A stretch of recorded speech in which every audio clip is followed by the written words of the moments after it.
She heard it through the crack of a door she never should have opened. "You're not the kind of woman a man like him marries." 4 words, 11 syllables.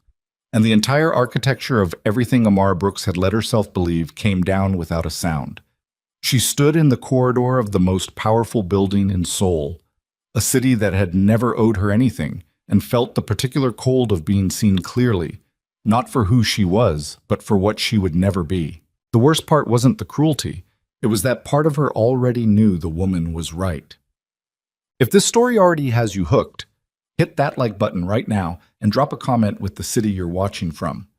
I want to see how far this story travels. Now, let's go back to where it all began. The email came at 6:47 in the morning, which was already a problem because Amara had been awake since 4.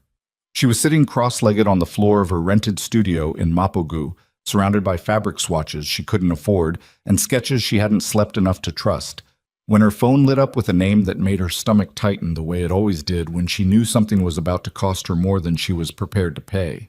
Park Ji-won, Senior Acquisitions Director, Seojin Group, Fashion and Lifestyle Division. She'd been waiting on this email for 11 days. She put the phone face down and didn't pick it up for 6 minutes, counted the seconds, told herself it was patience, not fear. She'd been doing that a lot lately, reframing the things that scared her until they wore a more manageable face. Then she flipped the phone over and read it. The message was 4 sentences, polite, clipped, the kind of professional restraint that costs nothing to write and everything to receive. Seojin Group had reviewed her portfolio submission with great interest. They would like to invite her to a preliminary consultation. Their office. Thursday at 2. That was it. No promise. No enthusiasm. No indication of what preliminary meant or whether consultation was a courtesy they extended to everyone before sending them home empty. Amara read it 3 more times, looking for something warmer, and found nothing. Then she set the phone down on a swatch of cobalt silk and pressed both hands flat against it and breathed through her nose the way her mother had taught her to breathe when the world was moving faster than she could keep pace with. She was 31 years old. She had a BFA from the Art Institute of Chicago, 5 years of underpaid experience at a mid-level design house in New York, and a portfolio she'd spent the last 2 years rebuilding from scratch, after the kind of professional collapse that doesn't make the news because it happens to people nobody's watching yet. She had exactly 9 months of runway left on her savings account, if she ate carefully and didn't replace the sewing machine needle that had been bending since March. She had a studio the size of a generous closet, a drafting table she'd bought secondhand that wobbled on the left side, and a collection of 14 original pieces she believed in so completely that the belief itself sometimes frightened her. She had come to Seoul because Seoul was the only city left that felt like a real bet. She picked up the phone and typed back, "Thursday at 2 is perfect, looking forward to it." Then she put the phone in her bag and went back to work. Tut. She arrived at Seojin Tower 12 minutes early, which was a deliberate choice. She'd read enough about Korean corporate culture to know that early meant serious, and serious was the only thing she had to offer when she walked into a room where everyone else had the home advantage. The building was the kind of architecture that made a statement by refusing to be impressed with itself. Clean lines, dark glass, the restrained authority of something that didn't need to shout. The lobby was marble and cool air and the low murmur of people moving with purpose, and Amara walked across it in the black structured blazer she'd designed and sewn herself, the one she'd worn to every important meeting for the last 3 years because it was the best thing she owned, and she knew it. She gave her name at reception. She was asked to wait. She sat and watched the building breathe. The elevator doors opening and closing, the security guards with their quiet, professional boredom, the assistants moving through the space with the particular velocity of people who know their time belongs to someone else. She kept her hands still in her lap. She was good at keeping her hands still. At 2 minutes past 2, a young woman in a charcoal blazer appeared and introduced herself as Yoon Da-eun, assistant to Director Park. She was efficient and pleasant in a way that told Amara nothing about what was coming.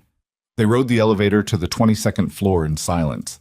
The meeting room had a view of the city that Amara allowed herself to look at for exactly 2 seconds before she sat down and opened her portfolio case and focused on what she was there to do. Director Park Ji-won was in her mid-40s with the composed authority of someone who had stopped needing to prove herself a long time ago. She had reading glasses she didn't wear, a cup of tea she didn't touch, and the particular quality of attention that made you feel like every word you said was being filed somewhere. She reviewed Amara's physical portfolio without speaking for 4 minutes. Amara counted. Then she set it down and looked at Amara directly. "Your construction is exceptional," Park said. Her English was precise, faintly accented. "The drape work in the evening collection is better than most of what I see from houses with 5 times your resources." "Thank you," Amara said, because she'd learned not to fill silence with unnecessary words. "But you're operating alone. No production team, no pattern makers, no distribution infrastructure." Park folded her hands. Why should Seojin invest in a one-woman operation with no regional presence? It was a fair question. It was also the question Amara had been rehearsing an answer to for 3 weeks. "Because the work speaks a language that the Korean luxury market hasn't heard yet," Amara said. "Not because it's foreign, because it's specific. There's a difference between influence and translation. Most designers bring reference. I bring a point of view." Park studied her for a moment. "That's a confident answer." "It's an accurate one." Something shifted, almost imperceptibly, behind Park's eyes. Not warmth exactly, more like recognition. "We'll be in touch," she said, which meant nothing, which meant everything, which meant Amara rode the elevator back down alone and walked 3 blocks before she stopped on the sidewalk and let herself feel the particular vertigo of having done something right without knowing if it was enough. The call came 6 days later. Not from Park Ji-won, from a number she didn't recognize, which rang at 8:30 on a Tuesday evening while she was eating rice out of the pot because she'd forgotten to buy bowls. She almost didn't answer. "Ms. Brooks." The voice was male, unhurried, the kind of voice that assumed it would be listened to. His Korean accent was present but polished, English clearly a second language he'd decided to be fluent in some time ago. "My name is Kang Tae-hyun. I'm the executive director of Seojin Group's development division. I'd like to discuss your portfolio personally, if you're available." She put the pot down slowly. "How did you get this number?" "Director Park's office forwarded it with your permission in writing, the release form you signed before the meeting." She had signed a release form. She'd read it. She remembered now. "What's there to discuss personally?" she asked. "Director Park said you'd be in touch. I prefer to handle certain evaluations directly." A pause that didn't feel like hesitation, more like someone who had learned to let silence do some of the work. "Thursday evening, dinner. I'll have a car sent to your address." "I don't know you," Amara said. "No," he agreed. "That's rather the point of dinner." She told him she'd think about it. She sat on the floor next to her drafting table for 40 minutes after she hung up and looked at her portfolio spread open against the wall. 14 pieces, 2 years, 9 months of runway left. She texted back at 10 o'clock, "Thursday is fine." The car was a black Genesis G90 that arrived exactly on time, driven by a man named Choi, who had the practiced stillness of someone who had been professional for so long it had become his natural state. He didn't attempt conversation. He drove her through the city as the lights came up, and Amara sat in the back and watched Seoul unfold outside the windows and tried to calibrate her expectations to something reasonable. It didn't work. Her expectations had never been reasonable. That was half her problem. They pulled up outside a restaurant that didn't have signage she could read from the street, a low building set back from the river, warm light in the windows, the kind of discretion that costs more than ostentation. Choi opened her door. She stepped out into the evening air, which smelled of the Han River and something floral she couldn't identify, and walked toward the entrance. Kang Tae-hyun was already there. She recognized him from nothing. She'd searched his name after the call and found very little. A photograph from a business conference 3 years ago. A brief mention in a Seojin Group press release. For a man apparently senior enough to make direct calls about portfolio evaluations, he maintained a remarkably minimal public presence. What the photograph hadn't communicated was the physical reality of him. He was taller than she expected, and he held himself with the specific stillness of someone who had learned long ago that he didn't need to take up space because space arranged itself around him anyway. He was wearing a dark suit without a tie. His expression when he saw her was attentive and still, the way an expert poker player's face is still. Not empty, just controlled. Ms. Brooks, he said. Thank you for coming. Mr. Kang. She shook his hand. His grip was brief and exactly calibrated. Your car was very punctual. Choi has been driving for me for 11 years. He's never been late. He held the door. After you.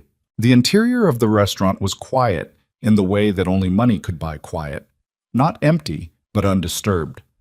The staff moved with the precision of people who had trained for this specifically. Their table was by the window, set apart from the others, overlooking the dark ribbon of the Han River and the lit bridges threading across it. Amara had been to expensive restaurants before. She'd been a guest at events in New York and Chicago that cost more per plate than her monthly rent. She knew how to sit in rooms like this without telegraphing her discomfort. She sat, she unfolded her napkin, and she looked at Kang Tae-hyun across the table with as level an expression as she could manage. So, she said, tell me what you need to know about my work that wasn't in the portfolio. He looked at her with something that might have been amusement. I've already read the portfolio thoroughly. Then what's the dinner for? Partly, he said, to understand who you are. The work tells me what you can do. I'm interested in what you want. What I want, she said, is to build a fashion house, a real one, not a vanity project attached to a larger brand, not a licensing deal where I lose creative control in year 2. A house that's mine. He nodded slowly. And you chose Seoul. Seoul chose me, kind of. I had a contact here, and then the contact fell through, and then I'd already signed a lease. She paused. I stayed because the market felt right. The appetite for independent luxury here is real. I can feel it. You can feel it, he repeated, without mockery. I trust my instincts, she said. They're the most reliable thing I own. He looked at her for a moment with that same contained attention. What made you leave New York?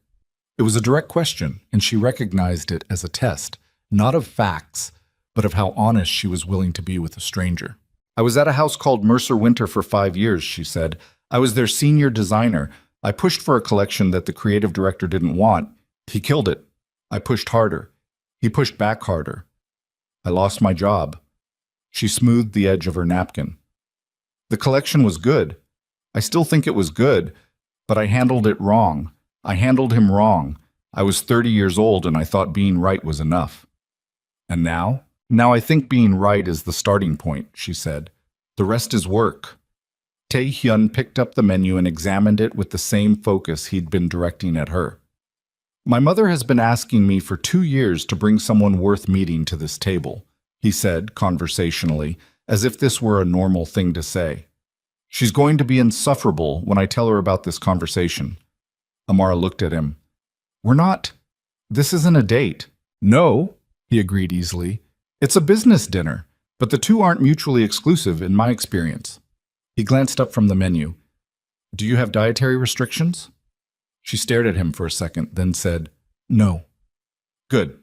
The omakase here is extraordinary. Well, the dinner lasted 3 hours. She had not expected that. She had expected an hour, maybe 90 minutes. Enough time to be evaluated, to make her pitch, to leave with a polite maybe and nothing more. Instead, the food came in small, perfect courses, and the conversation moved the way conversations move when two people are genuinely surprised by each other, circling and returning, building a rhythm neither of them had planned. He asked about Chicago. She told him about her grandmother's apartment on the south side, the bolt fabrics her grandmother kept in the closet, the way she'd learned to sew by taking apart things that were already made and reassembling them differently.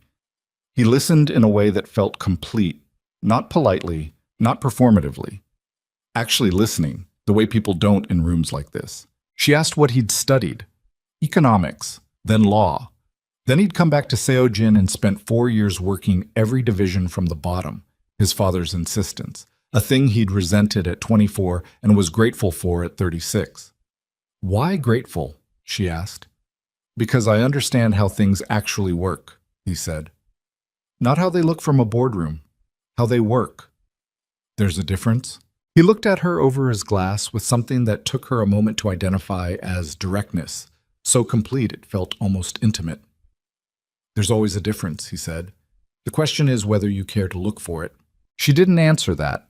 She turned to the window and looked at the river instead, at the reflections of the bridges stretching across the dark water, and she thought about the 9 months of runway left in her account and the needle that was bending on her machine and the 14 pieces against the wall of her studio that she believed in down to her marrow. When she looked back, he was still watching her. "Tell me what you actually need," he said. "Not what you put in the pitch deck, not the version you've rehearsed. Tell me what you actually need to build what you want to build." It was the kind of question that was dangerous to answer honestly, and she knew it, and she answered it honestly anyway. "Space," she said. "Real production space. Access to premium materials without a markup that eats my margin before I start. A distribution relationship with at least 2 premium department stores in the first 18 months. And creative ownership, full creative ownership. Not 60%, not 75, 100. "That's unusual," he said. "So is the work." He was quiet for a moment. Then he said, "I'm not promising you anything tonight. I want that to be clear." "That's fine," she said. "I'm not asking you to. But I want to continue this conversation." He refilled her water glass himself, which struck her as oddly deliberate, the small gesture of someone who noticed things. "There's more to discuss." "There usually is," she said.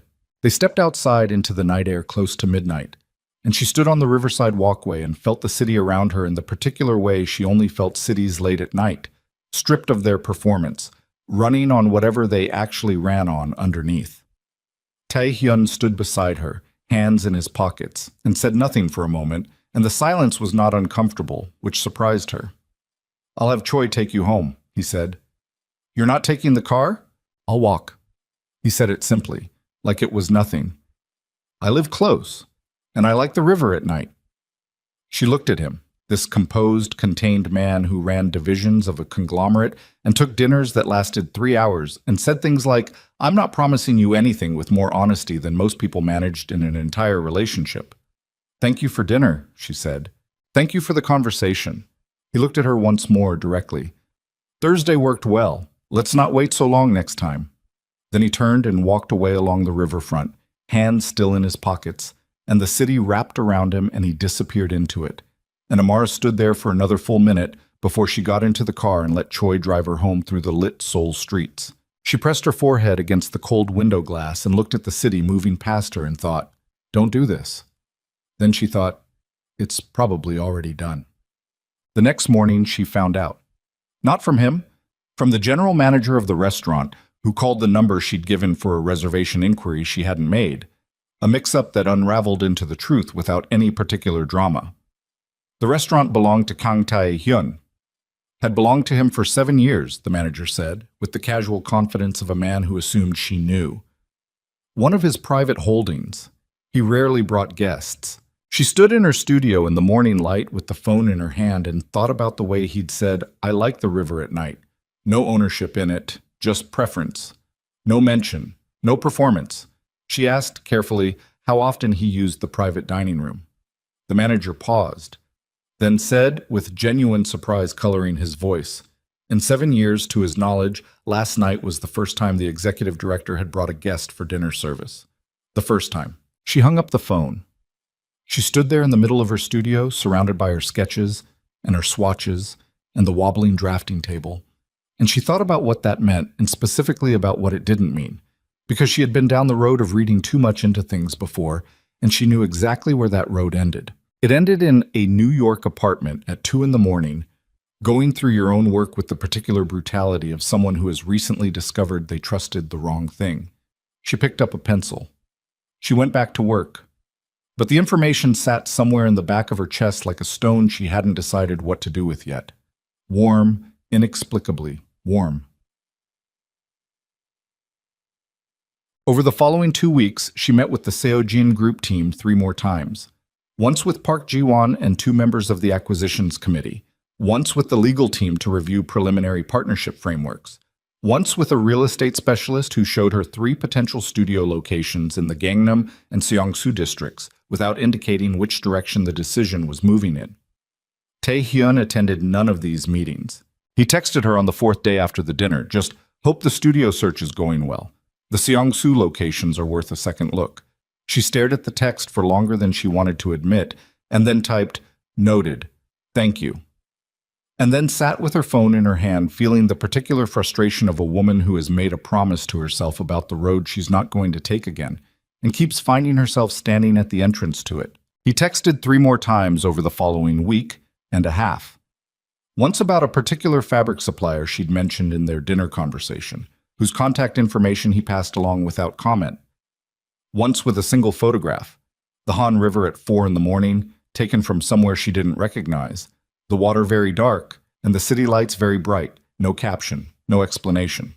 Once more to say, "Thursday again?" She said yes. She should have been more careful about how quickly she said yes. The second dinner was different from the first. The same restaurant, the same table by the window, but the formality had shifted. Not gone, but worn down to something more like ease, the way certain clothes stop being stiff once you've moved in them. They argued for 40 minutes about which neighborhood in Seoul made the best coffee, and she won convincingly, and he admitted it with a directness that she was beginning to understand was simply how he was. He didn't lose gracefully, he lost accurately, which was somehow more disarming than grace would have been. He told her about his father, matter-of-factly, a man who had built something real and spent 30 years making sure everyone around him felt how real it was. The weight of that, the particular gravity of being someone's continuation. She told him about her mother, who had worked nights for 8 years to pay for the Art Institute and had never once made Amara feel the weight of the debt, which was its own kind of strength, maybe the hardest kind. They stayed until the restaurant closed. He walked her to the car this time.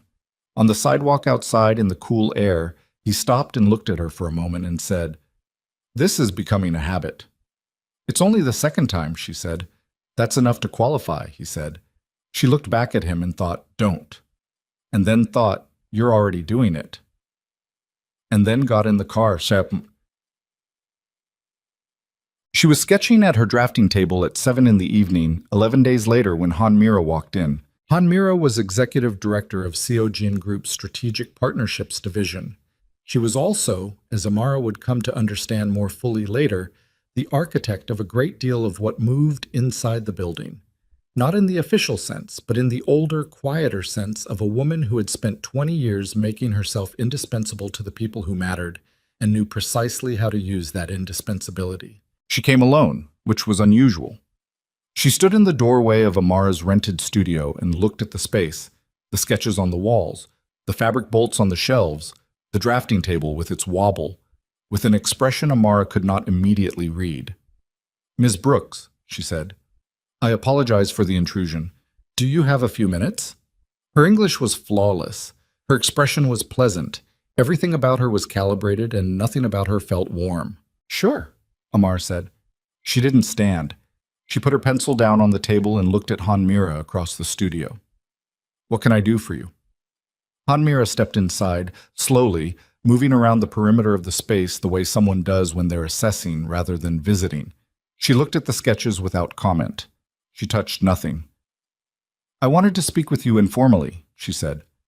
"Outside of official channels. Woman to woman." Amara said nothing. Han Mira turned to face her. "The partnership discussions are going well, from what I understand. Director Park is impressed with your work." "That's good to hear," Amara said. "Tae-hyun is personally interested in the project," Han Mira said, without particular inflection. And there it was.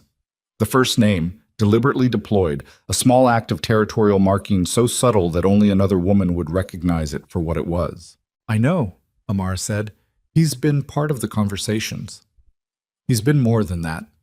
Han Mira looked at her steadily. "I've known Tae-hyun for 12 years. I've watched him conduct business with a great many people. He doesn't take them to his restaurant." The air in the studio was very still. "I'm not sure what you're suggesting," Amara said. "I'm not suggesting anything," Han Mira said pleasantly. "I'm making an observation. Tae-hyun is a man with significant responsibilities, responsibilities that extend well beyond what appears in Seojin's annual report, if you understand me." She paused, precisely timed. "The world he moves in has expectations, very specific expectations, about the people beside him." Amara looked at her. "You're a talented designer," Han Mira said. "I mean that genuinely. Your work is remarkable, and Seojin is the right partner for your business." She smoothed her jacket. "But there's a difference between a business relationship and other kinds of investment. I think, as a woman, you understand the distinction I'm drawing." The silence between them was not comfortable. "I think," Amara said, "that I understand exactly what you're drawing." Hanmira smiled. It did not reach her eyes. "I'm glad. I hoped you would." She moved toward the door. "I'll leave you to your work.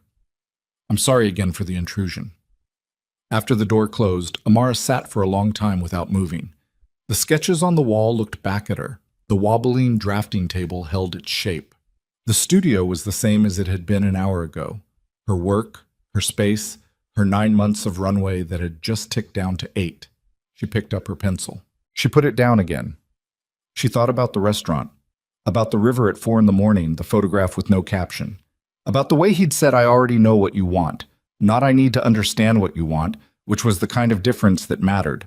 Then she thought about what Hanmira hadn't said, and what she had said, and the very specific way she'd stood in this studio and moved around its edges without touching anything, like someone taking inventory of a thing she'd already decided didn't belong. Amara picked up her pencil. Responsibilities that extend well beyond what appears in Seo Jin's annual report. She thought about that phrase specifically, the weight of it, the implication sitting underneath like a foundation you only discover once the floor starts shifting. She wrote nothing. She sketched nothing.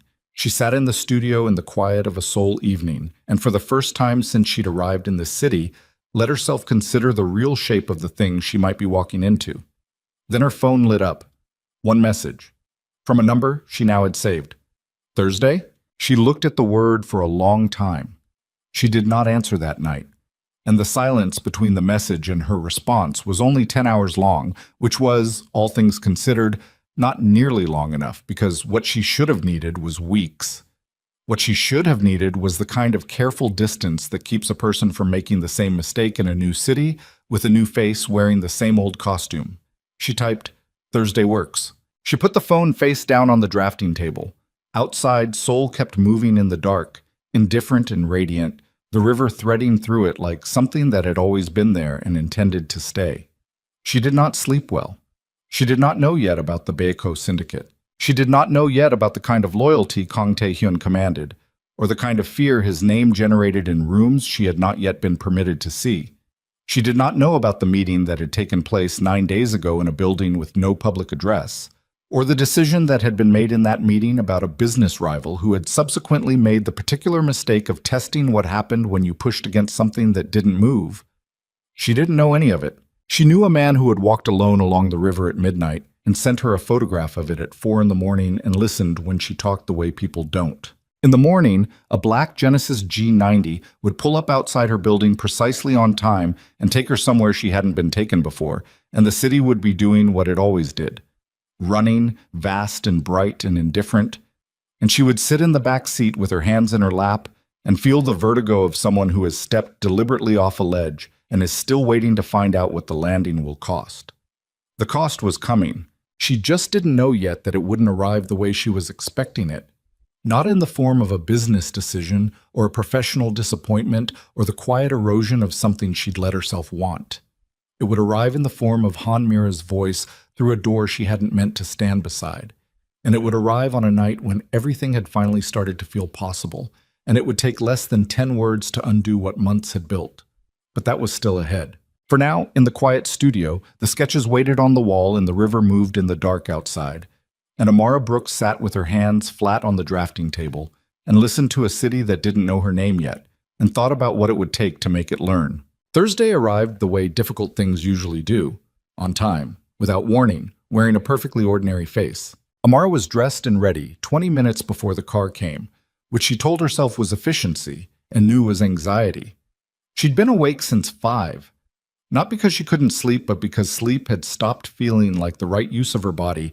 When her mind was running the particular loop it had been running since Hanmira walked out of her studio 4 days ago and left something behind that Amara couldn't name and couldn't stop feeling. She stood at the window and watched the street until the black car appeared. Choi drove. Tae-hyun was already in the back seat, which surprised her. She'd expected to be collected and delivered, not to find him waiting. He was in a charcoal suit, no tie again, and he was reading something on his phone that he put away the moment she got in, with the particular focus of someone who believes in being present for the thing in front of them.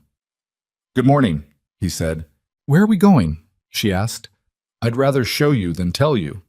He glanced at her once, briefly. Is that acceptable? She looked at him directly. That depends on what you're showing me. Something moved across his expression. Not quite amusement, something more careful than that. My mother would like to meet you. The car was already moving. Seoul scrolled past the windows in the early light, the city still carrying the remnants of morning, street vendors setting up, delivery trucks double parked, the relentless machinery of a place that didn't believe in slow starts. Your mother, Amara said. She's been involved in several of Seojin's cultural investment initiatives for the last decade, Taehyun said. She has opinions about the partnership that are worth hearing.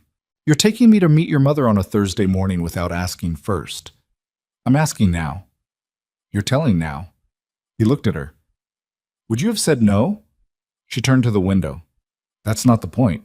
The point, and she didn't say this, was that she'd spent 4 days building a specific architecture of distance, a careful structure of professional framing that kept Hanmira's words from doing the damage they were designed to do. And Kang Tae-hyun, sitting beside her in a moving car at 8 in the morning, was already undoing the load-bearing walls of that structure just by being exactly what he was. She didn't say no.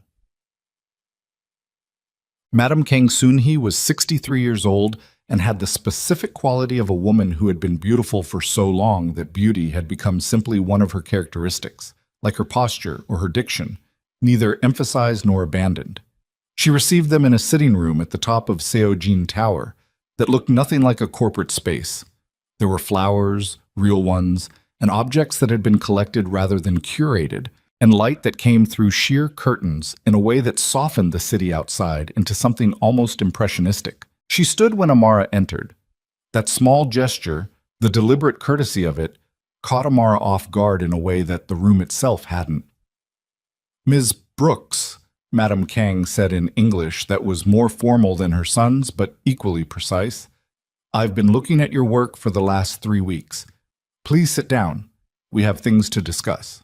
Taehyun sat to one side, slightly back, present but positioned as an observer, a deliberate withdrawal from the center of the space that told Amara this meeting was not for his benefit.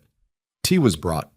Amara held the cup without drinking immediately, which was a habit she'd developed long ago in rooms where the tea was a prop and she needed her hands busy. Madam Kang opened a leather portfolio on the table between them. Inside was a printed spread of images that Amara recognized immediately. Her own work, but printed and laid out with the care of someone who had arranged them specifically, not randomly collected. The Evening Collection. The Structured Outerwear series. The 3 pieces she'd finished last month that she hadn't shown anyone yet. Where did you get those last 3? Amara asked. Taehyun had your studio photographed, Madam Kang said, without apology, as if this were a perfectly normal thing. I asked him to. Amara looked at Taehyun. He met her eyes. I should have told you, he said, with the directness that was his default. I'm telling you now. You had my studio photographed. The pieces on the north wall. Nothing else. He held her gaze. If you want to walk out, that's your right. I wanted her to see the full work, not just the portfolio selection. The room was quiet. Madam Kang waited with the patience of someone who had watched this kind of moment before and knew how it resolved. Amara set down her tea. Don't do it again. I won't, Taehyun said. She turned back to Madam Kang. What did you want to discuss? Madam Kang looked at her for a moment with an expression that recalibrated something in her assessment. Amara could feel it, the slight shift of a woman who had expected a specific reaction and received a different one and found the difference interesting. I want to offer you a partnership, Madam Kang said. Not Seojin's standard investment structure. Something different. She turned a page in the portfolio. An independent fashion house, capitalized entirely by the Kang Family Trust outside of Seojin's corporate structure. The company is yours. Your name on the ownership documents from day one. No licensing provision, no creative approval clause, no buyout option at any valuation threshold. Amara looked at the documents that appeared from the folder. She looked at them slowly, not quickly, because documents that sound like everything you want deserve the specific suspicion of someone who has learned what the fine print can hold. Why outside Seojin's corporate structure? She asked. Because what I'm offering you isn't a corporate investment, Madam Kang said. It's a personal one. I've been watching this market for a long time. I know what's been missing from it. She paused. I also know that the corporate process would take 8 months and 3 committee approvals, and you'd come out the other side with a deal that had been negotiated into something that no longer resembled what I'm offering. Amara read 3 pages of the document in silence. The room held its quiet. Tae-hyun did not move. Why me? Amara said, finally. Because the north wall pieces, Madam Kang said simply. Because the drape on the 3rd evening piece. Because you walked into my son's restaurant and sat across from him for 3 hours and didn't perform. You were a person. He came home and didn't talk about your business plan. She looked at Amara steadily. He talked about the conversation. The air in the room shifted. Amara did not look at Tae-hyun. She felt, with the particular acute awareness of someone who has learned to read rooms as a survival skill, that he had gone very still beside her. I need a lawyer to review these, Amara said. Of course, Madam Kang said. Take whatever time you need. She closed the portfolio and pushed it across the table. I'll tell you something else. The studio space is already secured. We've had the floor in this building prepared. When you're ready to see it, we'll take you up. Amara held the portfolio in both hands and felt its weight, the weight of something that was exactly what she'd wanted for 2 years, and felt simultaneously the specific cold of knowing that wanting something this much was exactly the state in which a person was most vulnerable to the cost hidden inside it. Thank you, she said. Madam Kang smiled. It was warmer than her son's smile. Less contained, more given. Don't thank me. Look at the numbers and make sure they're right. That's the appropriate response to an offer. On the way out, in the corridor while Tae-hyun stopped to speak briefly with an assistant, Amara stood at the window and looked out at the city below. The spread of it, the density, the particular indifference of a place that had been here long before her and would be here long after, and thought about what Madam Kang had said. He talked about the conversation, not the business plan. The conversation. She pressed one hand flat against the glass. Don't, she told herself, but the word was already wearing thin. She signed the document 16 days later in the presence of her own lawyer, a Korean-American attorney from a firm in Itaewon that a Chicago colleague had recommended, who spent 4 hours going through the documents line by line and found, with visible surprise, that they contained exactly what they appeared to contain. No hidden provisions, no reversal clauses, no mechanisms for recapture. The company would belong to Amara Brooks. The studio on the 41st floor of Seojin Tower was unlocked for her on a Tuesday morning, and she stood inside it in the early light and felt something she hadn't felt in longer than she could accurately remember. The specific physical sensation of a space that had been designed for her. Floor-to-ceiling windows on the south face, custom shelving along the north wall, already fitted with holders for the bolt fabrics she used most, a drafting table that didn't wobble, a cutting table the precise dimensions she would have specified herself. She stood in the center of the room for a long time without moving. Then she went to the window and looked at Seoul below, and let herself feel, briefly and carefully, the size of what this was. Tae-hyun appeared in the doorway behind her at some point. She didn't hear him come in. She felt him, which was different, the specific awareness of a presence she'd grown accustomed to in the weeks since the first dinner. Well, he said. You had it built to spec, she said. She didn't turn around. The shelving measurements, the cutting table height, those are exactly right. How did you know those measurements? A pause. I asked Choi to measure your current table when he dropped you home. She turned around. You had my table measured. Yes. You keep doing things without asking me. I know. He didn't apologize this time, just acknowledged it, which was somehow more honest and more irritating simultaneously. I'm better at actions than requests. It's a failure I'm aware of. She looked at him for a moment. Really looked at him, the way she'd been resisting for weeks, taking in the particular composition of him, the restraint that ran through everything he did like a structural element, and underneath it, very occasionally, the thing the restraint was containing. The table is perfect, she said. Don't measure anything else without asking. Agreed, he said. She turned back to the window. Below them Seoul ran and breathed and moved in the mid-morning light. And she thought about the fact that this room was hers, the company was hers, the work on the north wall of her old studio was going to have a home that was equal to it, and the man who had made it happen was standing in the doorway of the room that proved it. She thought about Han Mira. She thought about responsibilities that extend well beyond what appears in the annual report. She thought, you don't know what you're doing. And then she thought, yes, you do. That's the problem, said. The first 2 months inside the new studio were the best work she'd ever done. She hired a pattern maker, a young Korean woman named Oh Soo-jin, who had trained in Paris and come back to Seoul and was so talented it made Amara slightly defensive when she first reviewed her test pieces, the specific defensiveness of a person confronted with genuine ability they hadn't expected. She hired a studio manager, a materials coordinator, and 2 junior assistants.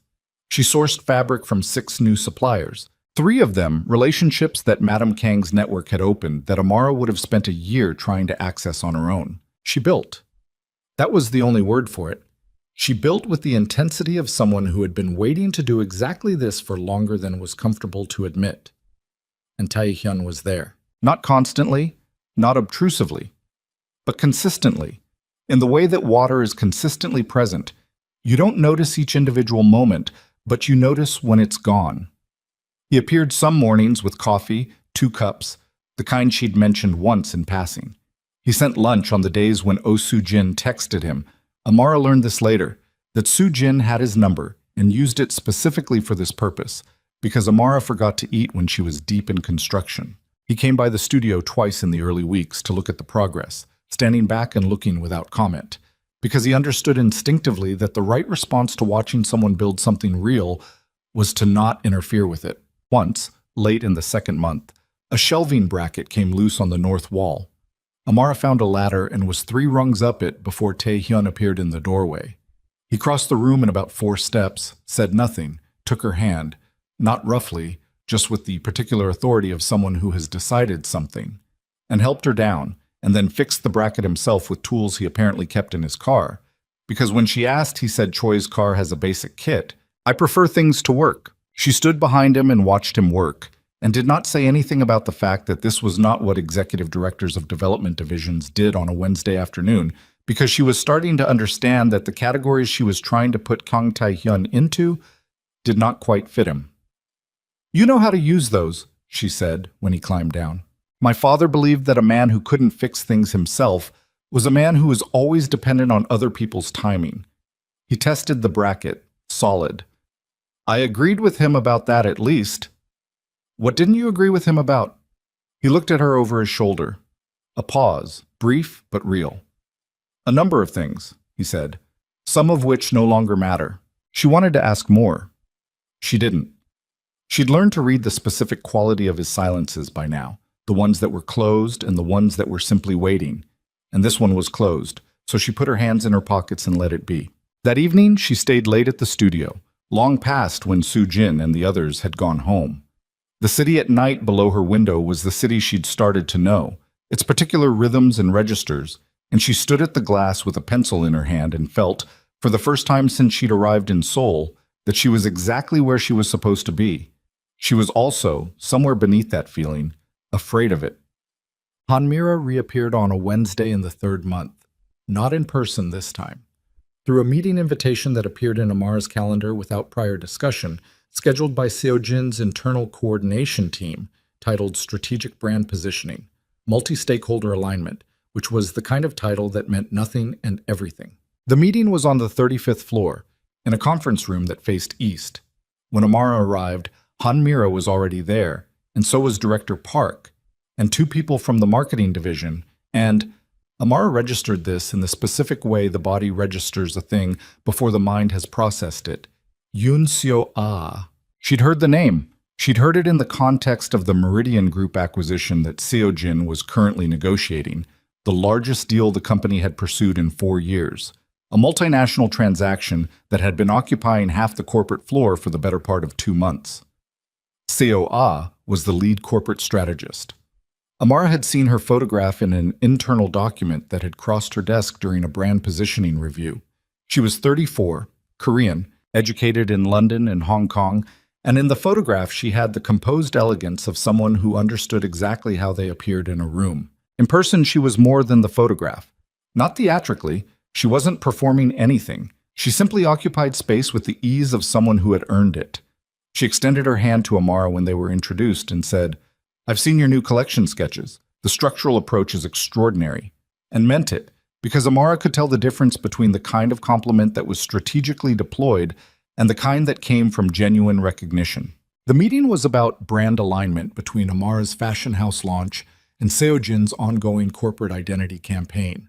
It was a reasonable meeting with a reasonable agenda, and it lasted 90 minutes, and Amara participated in it clearly and professionally and left it with 3 action items and the specific new information that Yoon Seo-ah was not only brilliant, but warm, which was somehow worse than if she'd been cold. In the corridor afterward, Han Mira appeared at her shoulder. "Seo-ah is remarkable, isn't she?" Han Mira said. "Not a question." "She seems very capable," Amara said. "She and Tae-hyun have been working closely on the Meridian negotiation for the last 6 weeks." Han Mira kept pace beside her, the conversation calibrated to sound like nothing, which was how Amara knew it was everything. "Long hours, very late nights. The negotiation is at a critical stage." A pause. "They have a way with each other, a shorthand. It develops naturally between people who think similarly."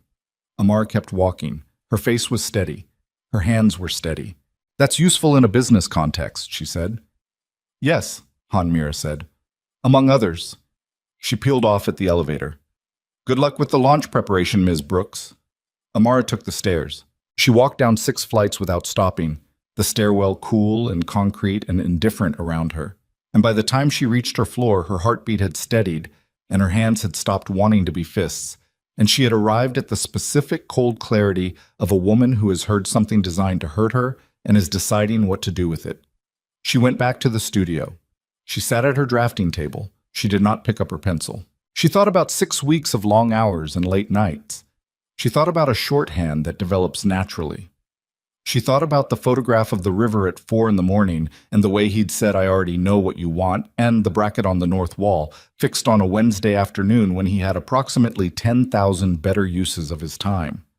She thought, he's allowed to be close to whoever he's close to.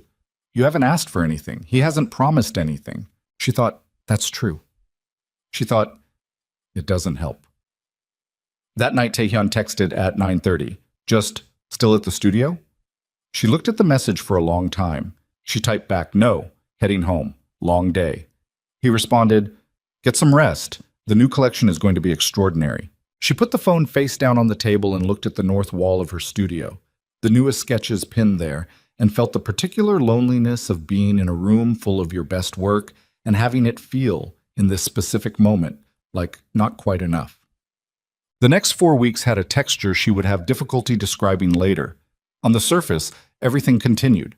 The fashion house preparations accelerated. The launch collection was taking real shape, 12 pieces that Soojin called the most coherent vision she'd ever been asked to construct. And Amara knew they were good with the bone-deep certainty that only came when you'd been working honestly enough and long enough to trust your own instrument. Underneath the surface, something else was happening. She saw Tae-hyun less. Not conspicuously, not in a way she could point to and name, just incrementally less, the way a season changes, each day so close to the one before that you don't notice until you look up and realize the light is different. The Meridian negotiation was grinding through its final and most complex phase, and the demands on him were real. She knew this. She followed the corporate news in a way she hadn't bothered to before, reading between the formal press releases, tracking the timeline. But knowing the reason for something and being unaffected by it are two different things, and Amara had never been particularly good at the second one. She saw photographs. That was the specific instrument of damage, corporate event images, business pages, the peripheral visibility that came from being in the building where all of it happened. Tae-hyun and Seo-ah at a working dinner for the Meridian team. Tae-hyun and Seo-ah in the executive conference room, heads bent over the same document. Small things, normal things. The kind of images that meant nothing in isolation and accumulated into something that felt like evidence she hadn't asked to collect. She told herself she was being irrational. She told herself she was doing it again. The same mistake in a new city with a new face, reading intent into proximity, building a story out of available material the way she'd built that collection at Mercer Winter, certain and wrong. She told herself a lot of things, and none of them were wrong exactly, and none of them helped exactly, and the work kept going and the launch kept approaching, and every morning she walked into the studio on the 41st floor and looked at the south-facing windows and the city below and thought about what she actually knew versus what she was afraid of. One Thursday evening, the irony of the day was not lost on her. She was leaving the studio late when she heard voices from the executive lounge at the end of the corridor. The lounge was rarely used after 7. She was walking past it, keys in hand, bag on her shoulder, when she caught the sound of laughter. She stopped. Not Taehyun's laugh. She'd heard it twice, maybe 3 times, and it was a contained sound, brief and real. This was that laugh. And then a woman's voice, which she placed as Seoa's, and then a pause, and then the low register of his response, which she couldn't make out, but felt in her sternum the way certain registers land before you've consciously processed them. She stood in the corridor for perhaps 4 seconds. Then Han Mira appeared from a side office, walking in the opposite direction, and saw her standing there, and the expression on Han Mira's face was not cruel. It was something more precise than cruelty. It was the expression of someone watching an inevitability arrive on schedule. She said quietly, so quietly it was almost kind, "You're not the kind of woman a man like him marries." Not loudly, not with performance, just the specific weight of a sentence delivered by someone who has been holding it, waiting for exactly this moment, the moment when it would land without armor to deflect it. Amara walked to the elevator. She pressed the button once. She did not press it again. The elevator arrived in 11 seconds, and she stepped inside and the doors closed. And in the mirrored surface of the elevator wall, she saw her own face, which was controlled, which was still, which was the face she'd worn in every room where she'd been underestimated or dismissed or told, in 100 different calibrated ways, that what she was reaching for was not quite available to someone like her. The elevator descended, and somewhere in the space between the 41st floor and the lobby, Amara Brooks made the decision, not in words, not with clarity, but in the way that people make the decisions that shape them, in the body, in the particular tension of a jaw that won't soften and hands that curl in the pockets of a jacket you designed yourself. That she would not wait to be told this more explicitly. She would finish the collection. She would launch the house. She would build exactly what she'd come here to build.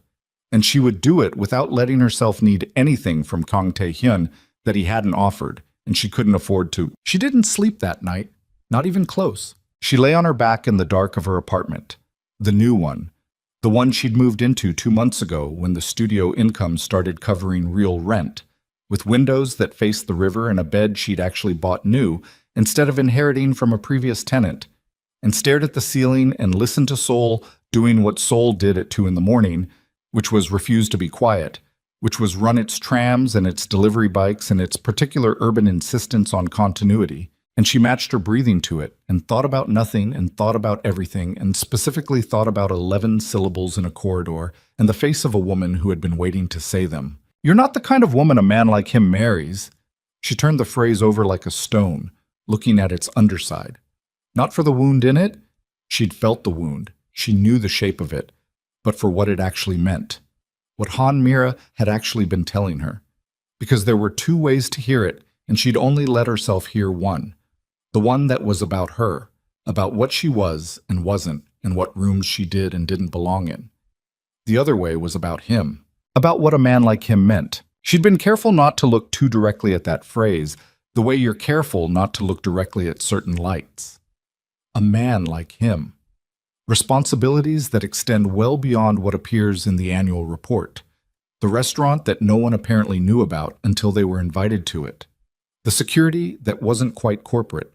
The way every person in every room arranged themselves around him with a deference that exceeded what a development division executive warranted, no matter how senior. She turned onto her side and looked at the window. The city light came through the curtain in thin lines. She had not let herself assemble these things. She was assembling them now. In the morning, she called a number she had for an acquaintance at a financial intelligence firm in Singapore. A woman named Clara Park, a former journalist who had pivoted into corporate due diligence consulting, who had been in Seoul for 6 months before Amara arrived and knew the geography of the business world here with the specific intimacy of someone who had spent a long time looking at its foundations. Clara picked up on the third ring. Amara, I've been wondering when you'd call. That sentence alone told her something. Tell me about Seojin Group, Amara said. Tell me about the parts that aren't in the annual report. A pause. Long enough to be deliberate. How much do you want to know? Everything relevant. Another pause. Are you somewhere private? She was in her apartment. She said yes. The Kong family, Clara said, and her voice had changed, lower and more careful, the register of someone who had learned to speak about certain things as if the words themselves had weight, controls Seojin the way it appears on paper. Legitimate conglomerate, significant but clean. Fashion, real estate, hospitality, tech investment. She stopped. And then there's the other side, which doesn't appear on paper. Amara's hand tightened on the phone. The Beko Syndicate, Claire said. That's not public knowledge. I mean, it's known in certain circles, finance, law enforcement, organized crime analysis. But it's not the kind of thing that gets published anywhere you'd find it casually. The Kangs have run it for 2 generations. Taehyun's father built the corporate side as a legitimate front and kept the syndicate running underneath. When the father died 4 years ago, Taehyun inherited both. The apartment was very quiet. The river light came through the window. How significant is it? Amar asked. The Beko Syndicate controls somewhere between 30 and 40% of organized criminal operations in the Greater Seoul metropolitan region, Clara said. Loan networks, protection rackets, import channels, some intersections with political influence. They're not violent in the retail sense. They don't run street operations. They're structural, systemic. A pause. Taehyun is very good at what he does. He's kept the corporate side genuinely clean, which is unusual. But the other thing doesn't go away because the suits are nicer. Amara stood up. She didn't know when she'd stood up, but she was standing, looking at the window, at the river framed in it. Why didn't this come up in due diligence? She asked, and she heard in her own voice the particular flatness that arrived when she was keeping something contained by sheer force. Because no one can prove it, Clara said. I'm telling you what I know from sources and inference and years of looking at these structures. Legally, Taehyun Kang is the impeccable head of a family conglomerate. Nothing actionable exists. That's intentional. A pause. Amara, are you in something? I don't know yet, Amara said. She hung up. She stood at the window for a long time. Below, the river moved the way it always moved, without opinion, and the city ran along its edges, and she thought about the restaurant that appeared on no public list, and the security that was never quite explained, and the way the general manager had said in 7 years to his knowledge it was the first time. And she thought about a man who fixed a bracket on a Wednesday afternoon and sent a photograph of a river at 4 a.m. without caption and said, I already know what you want.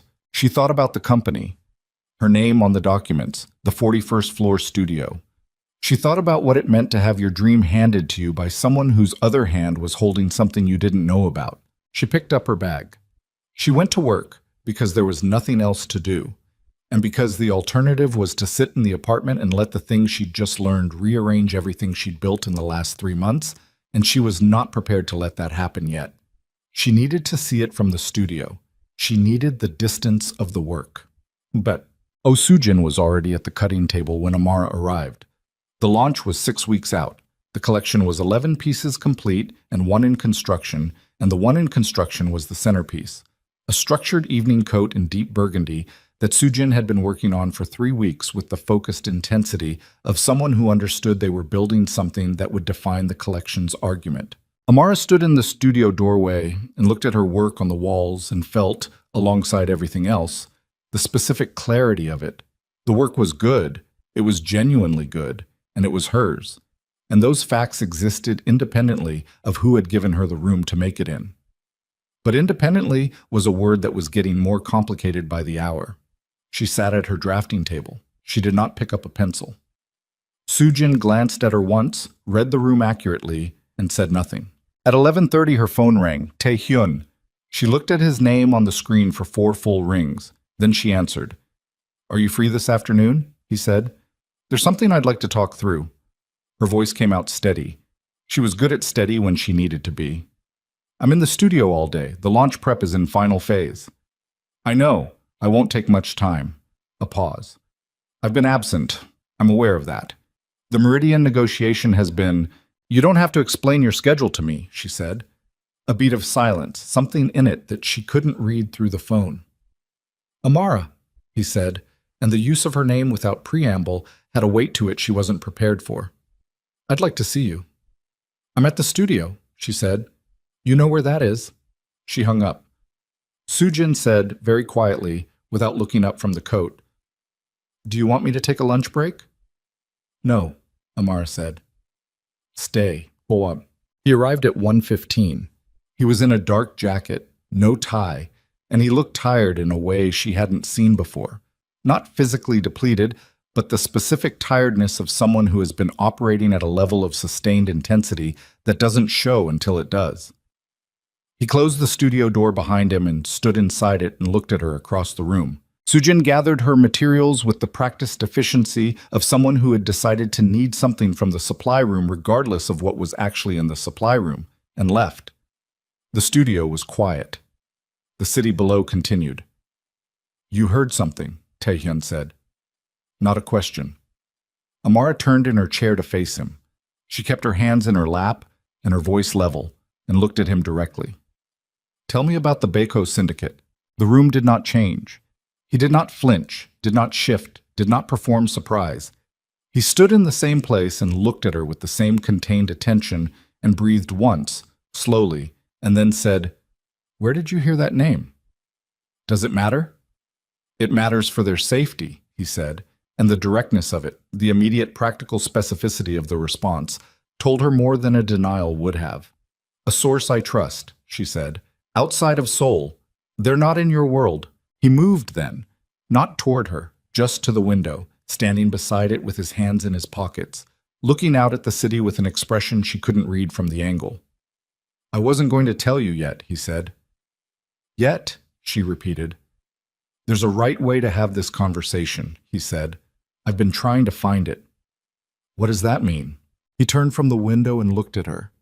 It means that what I've built on both sides of my life is real and serious and connected to a great many people whose safety depends on how carefully I manage what I say and to whom. It means that bringing someone into my confidence is not a casual decision. Someone, she said. He looked at her. You. Bringing you into my confidence. The studio held the silence for a moment. So everything you've given me, she said. The studio, the partnership, your mother sitting across from me with documents in her hand. All of that was what? Accumulation? Building toward a conversation you were planning to have eventually. No. His voice was flat and clear. Those things are what they are. The studio is yours. The company is yours. Those facts don't depend on this conversation. But you knew, she said. You knew who you were the entire time you were building, whatever this has been. And you let me be in it without knowing. Yes, he said. The honesty of it, the immediate, undefended yes, did something she hadn't expected. It didn't make her less angry, but it changed the texture of the anger. What does it actually look like, she said. Day to day. What does being King Taehyun actually involve? He sat down then, not at the chair across from her, but on the edge of the cutting table, which was the most informal thing she'd ever seen him do. And somehow that small informality was harder to look at than the rest of it. Seojin is legitimate, he said. Genuinely. Every deal, every investment, every corporate structure, clean. That matters to me. He looked at his hands for a moment. The Baeko side is structural. Financial networks, some political relationships, supply chains that aren't discussed in boardrooms, no violence at the retail level. I don't run operations that hurt ordinary people. He paused. I tell myself that matters. I think it does. I also know that the distinction between clean and dirty becomes less clear the deeper you look at any large system, including mine. That's a sophisticated way to describe criminal enterprise, she said. He looked at her steadily. Yes, he said. It is. She stood up. She needed to be standing. She moved to the other side of the drafting table, putting its width between them, because the distance was structural, not emotional, she told herself, which was not entirely true. Hanmira came to my studio the first week, she said. She told me you had responsibilities that extended beyond the annual report. She told me I wasn't the kind of woman you'd marry. Something moved across his face, controlled but present. I know she came, he said. Amara stared at him. You knew? Not before, after. His jaw tightened briefly. She told me she'd spoken to you. She framed it as professional concern. And? I told her, he said, with the specific measured quiet of someone keeping a much larger response contained, that she would not speak to you again outside of business contexts without my explicit knowledge.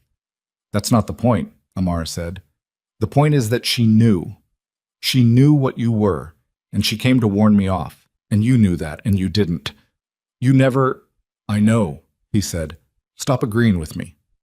I'm not going to defend myself by disagreeing with facts, he said. She pressed both hands flat on the drafting table. The wood was solid under her palms. I built something here. I have built something real in this room, with my name on it, and I need to know. I need to know if any part of what I've built is exposed, if your world touches mine, if the Baiko Syndicate is anywhere near what I've made. He looked at her. No, he said. The fashion house is completely separated. My mother structured it through the family trust specifically because the trust is clean, has always been clean, has been audited independently for 12 years. There is no connection between what you've built and the other side of my life. You sound very certain. I am very certain, he said. That separation is the most important structure I maintain. The people I care about don't get touched by it.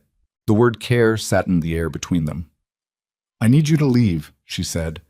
He stood up from the cutting table. He didn't argue. He moved toward the door and stopped with his hand on the frame and looked back at her. And his expression had something in it she wasn't going to allow herself to name right now. Something that looked like a man who had been carrying a specific weight for a long time and had just put it down in front of someone and was waiting to find out what they would do with it.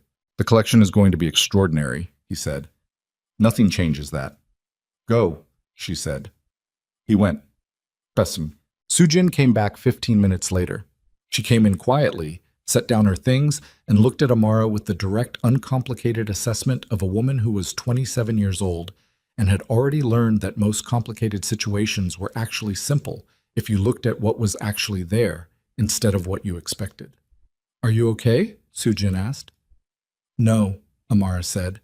Hand me the burgundy swatch. Sujin handed it over without comment. They worked in silence for 2 hours, the kind of silence that had a texture to it, productive and taut, the silence of a room where real things were being made. At 4 in the afternoon, Amara's email pinged. She glanced at it automatically, the reflex of someone who checked communications with the regularity of breathing during a launch preparation period. The sender was an address she didn't recognize, a string of numbers through a generic Korean mail service, the kind of anonymous configuration that nobody used for legitimate correspondence. The subject line said, "Before the launch." Read this. She almost deleted it. The spam filters had let it through, which meant something, but anonymous emails with dramatic subject lines were generally not the kind of correspondence that rewarded engagement. She opened it. It contained 4 photographs and a brief block of text in Korean, which she ran through her translation app with hands that had gone very still. The text said, "The fashion house launch will be used as a public legitimization vehicle for Baiko Syndicate financial restructuring. The company is not what it appears. If you proceed, you're complicit. What follows is documentation." The photographs were financial documents, balance sheets with figures she didn't immediately understand, transfer records between entities she didn't recognize. And then the 4th photograph, which was not a financial document. It was a photograph of her studio, shot from outside the window, through the glass, at an angle that put the camera somewhere on the building opposite. It showed Amara at her drafting table, head bent over a sketch, taken without her knowledge, at some point in the last 2 weeks. Someone had been watching her work. Someone had access to documentation they were claiming proved her company was not what she'd been told it was. And 6 weeks before the launch of everything she'd spent 2 years building, Amara Brooks sat in her studio on the 41st floor of Seojin Tower with a phone in her hand, and felt the particular sensation of a floor that has been solid for months beginning under her feet to the floor did not give way. That was the thing about floors. They held even when everything above them was collapsing, and you could stand on something solid and still be falling, which was exactly the sensation Amara was living in when she put the phone face down on the drafting table and sat with her hands flat on the wood and breathed through her nose until the edges of her vision stopped their particular narrowing. 4 photographs, a block of text, a window she hadn't known anyone was watching through. She picked the phone back up and looked at the 4th photograph again. Herself, at the drafting table, head bent, working in the private assumption of her own studio, and felt the cold of it move through her in a slow wave. Not panic. Something colder than panic. The specific temperature of a person who has realized the room they thought was theirs has had other people in it the whole time. She forwarded the email to Clara Park in Singapore with 3 words. Need your eyes. Then she sat and waited and did not let herself do anything rash, which was the hardest discipline she had ever practiced, harder than the 12-hour construction sessions, and the nights at the drafting table, and the particular brutality of starting over in a new city at 31 with nothing but the work and the belief that the work was enough. Clara called back in 19 minutes. Where did this come from? Clara's voice was tight, professional, the register of someone who has seen something that reorganized their assessment of a situation. Anonymous address? Korean mail service. Came through my studio account. The financial documents are real, Clara said. I mean, I can't verify them completely in 20 minutes, but the structure is consistent with actual corporate documentation. The entity names, the format, the account numbering conventions. Someone with access to real records made these. What do they show? Transfer patterns, Clara said. Between the Kang Family Trust, the one your company is structured through, and 3 shell entities I don't immediately recognize. The amounts are significant. The timing overlaps with your company's establishment. A pause. Amara, this could be fabricated. People with the right access and the right motive can construct documentation that looks real. I want to be clear about that. Who has that kind of motive? Amara said. Someone who wants to stop your launch, Claire said. Someone who wants to damage Tae-hyun's position. Someone who wants you specifically to walk away from what you've built. Another pause, shorter. Or someone who is telling the truth. After she hung up, Amara sat for exactly 90 seconds. She counted them. Then she picked up her phone and called Tae-hyun. He answered on the 2nd ring. Amara, I need you in the studio, she said. Now, not in an hour. Now. A beat of silence. I'm 20 minutes away. 15, she said, and hung up.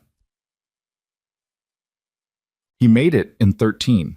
He came through the door still in motion, which she had never seen before.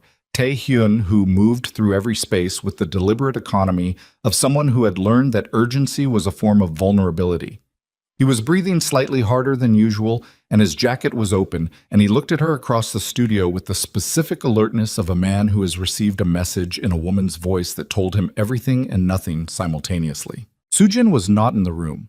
Amara had sent her home an hour early without explanation, and Soojin had gone with the graceful discretion that Amara was going to be grateful for later when she had the capacity for gratitude.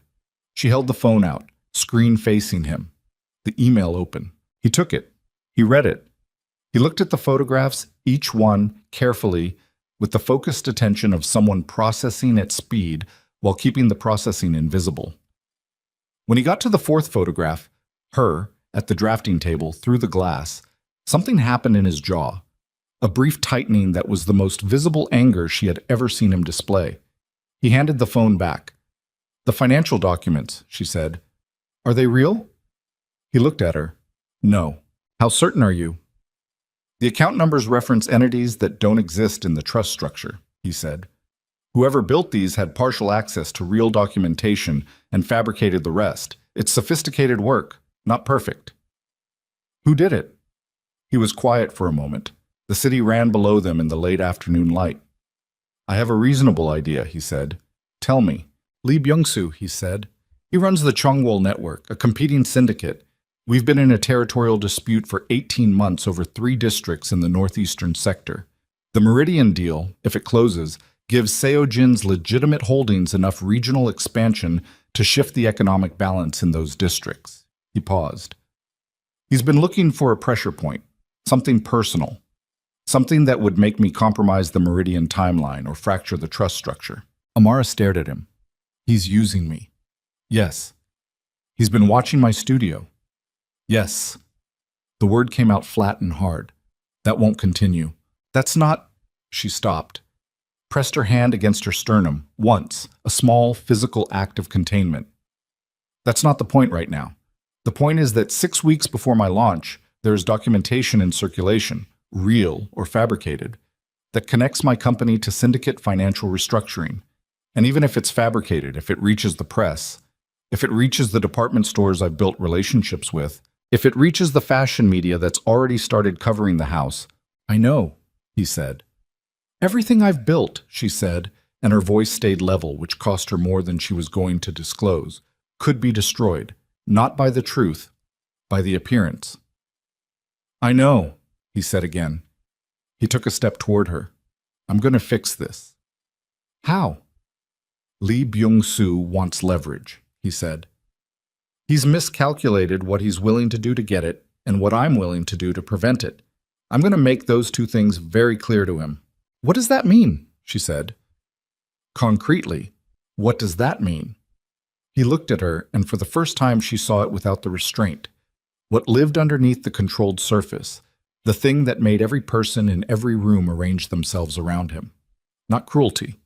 Something older than cruelty and more permanent.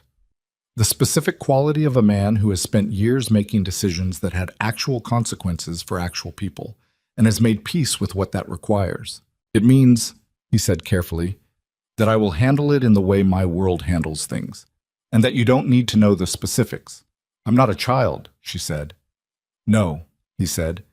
You're a person I'm trying to keep clean of this. I'm already in it, she said. I was in it the moment someone photographed me through my window. I was in it the moment this email arrived. Keeping me ignorant doesn't keep me clean. It just keeps me helpless. The studio held the silence. He looked at her for a long moment. What do you want to know? He said. I want to know if my company is actually clean, she said. I want to know if what you told me earlier was the truth. It was the truth, he said. The trust is clean. Your company is clean. The documentation in that email is fabricated. I want independent verification, she said. My lawyer. Full access to the trust records, everything. Done, he said. I'll have the documents to her by tonight. And I want to know what you're going to do, she said. Not the specifics. I understand you won't give me specifics, but I want to know the shape of it, whether anyone gets hurt. He was quiet for a moment. Lee Byung-soo is going to be given a very clear understanding of what happens if the fabricated documentation surfaces publicly, he said. The understanding will be delivered through channels he respects. It won't involve physical harm. You're certain? I'm certain, he said. This particular problem is solved with information, not force. He has exposure of his own, more than enough. She looked at him for a long moment. This man she had spent months refusing to fully see, standing in the middle of her studio with his jacket open and his jaw tight, and the city behind him through the floor-to-ceiling windows, and thought about all the ways she had tried to build a clean architecture of distance and how completely, systematically, the distance had failed. Go do what you need to do, she said. He moved toward the door, stopped. Amara. He didn't turn around. I'm sorry. For the parts of this that are my fault. I know that's insufficient. I know the timing is wrong. A pause. I'll tell you the rest when this is resolved. Everything I should have told you earlier. She didn't answer. He left. She stood in the studio alone for a long time. Then she picked up a pencil and sat at the drafting table and looked at the collection on the walls and made herself see it, really see it, the work itself, independent of everything surrounding it, and felt, underneath the anger and the fear and the cold exhaustion of the last 6 hours, the stubborn, persistent fact of it. It was good. It was hers. It existed. She started working. The next 48 hours had a quality she would not be able to describe accurately later, compressed and elongated simultaneously. The way time moves when the thing you've built is under threat and the only response available to you is to keep building. She worked. She slept 3 hours the first night, 4 the second. Soojin arrived each morning and read the room and matched her pace without comment, which was the kind of professional partnership that transcended most things. On the second morning, her lawyer called. I've reviewed the trust documents, the attorney said, and her voice had the particular quality of someone who has spent 20 hours going through numbers and emerged with a clear answer. Your company is clean. The trust structure is exactly what Kang Tae-hyun described. I went 3 levels deep on the entity chains. There is no connection to the Beko syndicate or any associated structure. The documents in the email are fabricated, Amara breathed. Thank you, she said. There's one more thing, the attorney said. Someone tried to access your business registration records through the commercial registry yesterday afternoon. The attempt was flagged and blocked by the registry's security system.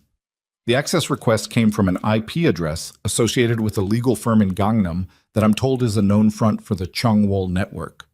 They're escalating, Amara said. It looks that way. I'd recommend we file a preemptive disclosure with the Korea Fair Trade Commission. Document the fabricated materials and establish on record that your company is clean before anything surfaces publicly. It's a defensive move, but it creates a paper trail that makes any subsequent smear significantly harder to land. Do it, Amara said. She hung up and went back to the collection. On the 3rd day, Han Mira called her. Not texted. Called at 8 in the morning, which was outside the range of normal business communication and therefore deliberate. Amara looked at the name on the screen and answered it because she was tired of things arriving sideways. Ms. Brooks. Han Mira's voice was different from its usual calibrated pleasantness. Tighter. Something in it that Amara took a moment to identify, and then identified as fear, which was genuinely surprising. I need to speak with you, in person, not at the building. Why? Amara said. Because I know what Lee Byung-soo sent you, Han Mira said. And I know it came through a contact I gave him access to 3 years ago, before I understood what he was. The morning was very still around Amara. Where do you want to meet? She said. They met at a coffee shop in Mapogu, 2 blocks from Amara's original rented studio, which felt like an appropriate location for this specific conversation. Han Mira arrived first and was sitting at a corner table when Amara walked in, and she looked like a woman who had not slept in 3 days. Which was, in a way, the most human Amara had ever seen her. She sat down. She did not order anything. Han Mira wrapped both hands around her own coffee cup and looked at Amara with the expression of someone who has spent a long time deploying a specific instrument and has recently discovered the instrument has turned in their hand. 3 years ago, Han Mira said, I was developing a real estate investment partnership on behalf of Seojin.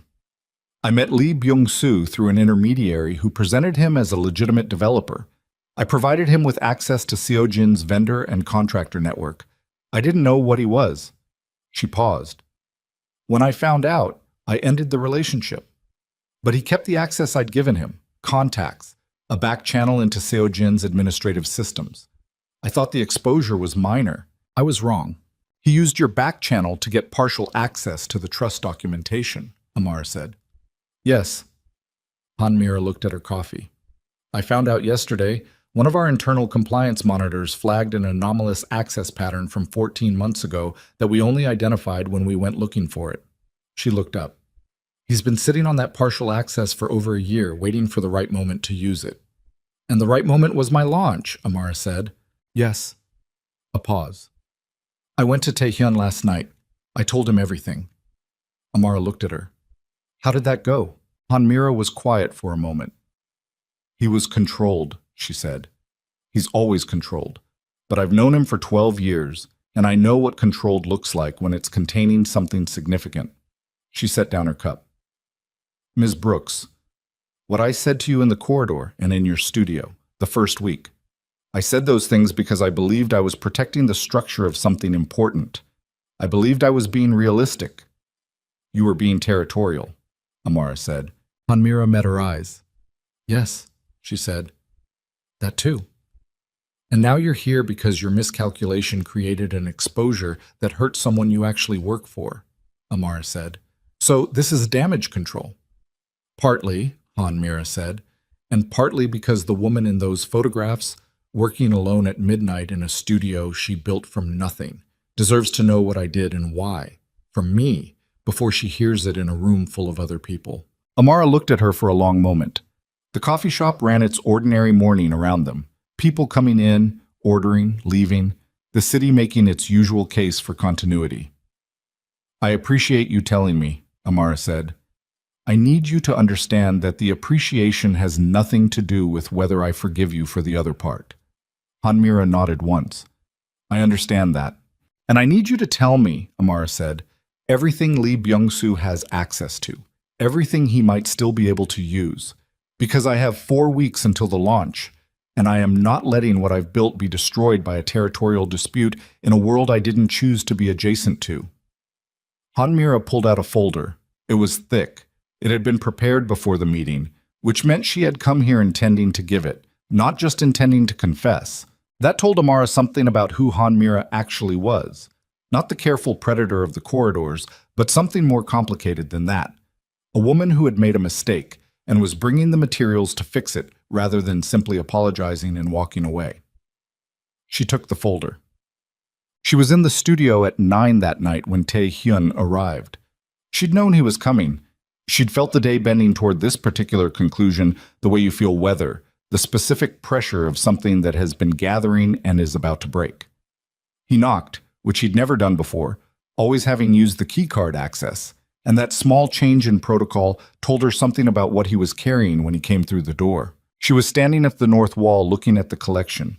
He came to stand beside her, not close, a careful distance that was its own kind of statement, and looked at the work. Hanmira came to me, she said, before he could speak.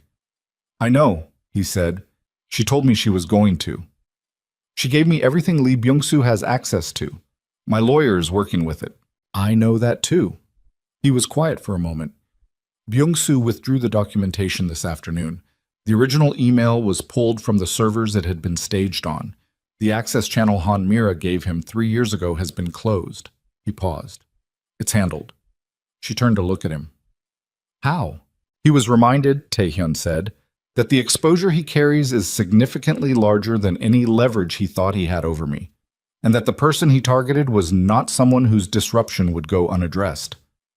You threatened him, she said. I informed him, Tae-hyun said. Accurately.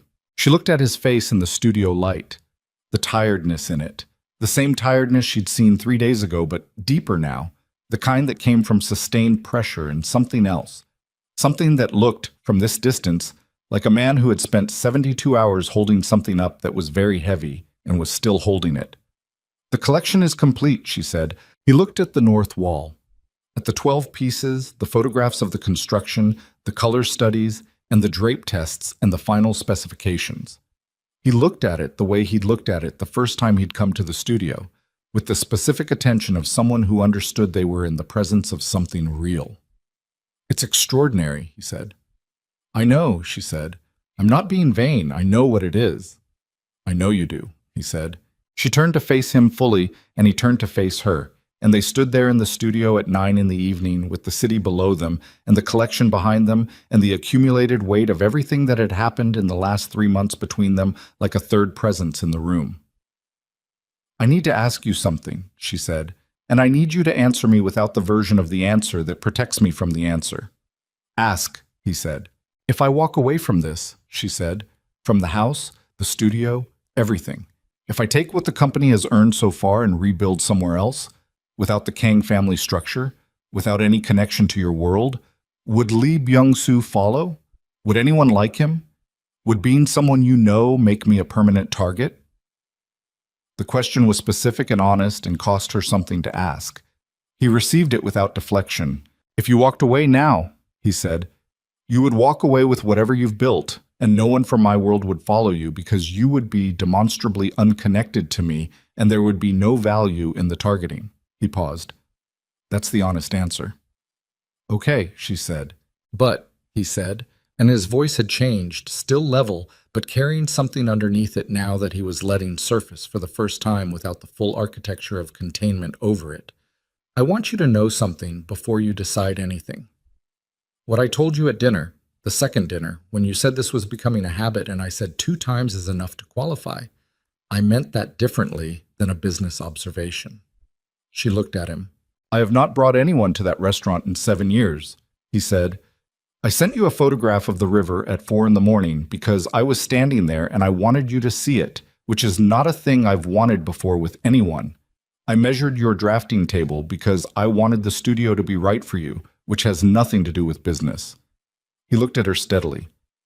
And I have been trying to find the right way to tell you what I am without losing what we are, which I have handled incorrectly and too slowly, and I know that. The studio was very quiet. What are we? She said.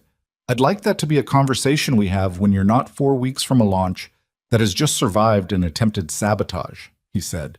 When you've had sleep. When the decision you make about it isn't colored by the last 72 hours. She looked at him. That's a reasonable request. I'm occasionally reasonable, he said. Don't, she said. Don't do that right now.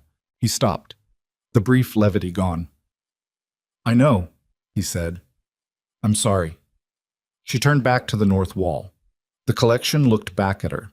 12 pieces, the full argument of everything she'd come here to say, assembled in fabric and structure and the particular precision of a person who has been building toward something for years and has finally built it. Go home, she said. I have work to do. He moved toward the door. She heard him stop. Amara, his voice was low and direct. Whatever you decide, about the house, about this, about me, I need you to know that the studio is yours. The company is yours. Those things don't change based on what you decide about the rest. She didn't turn around. I know, she said. That's the only reason I'm still in this building. He left.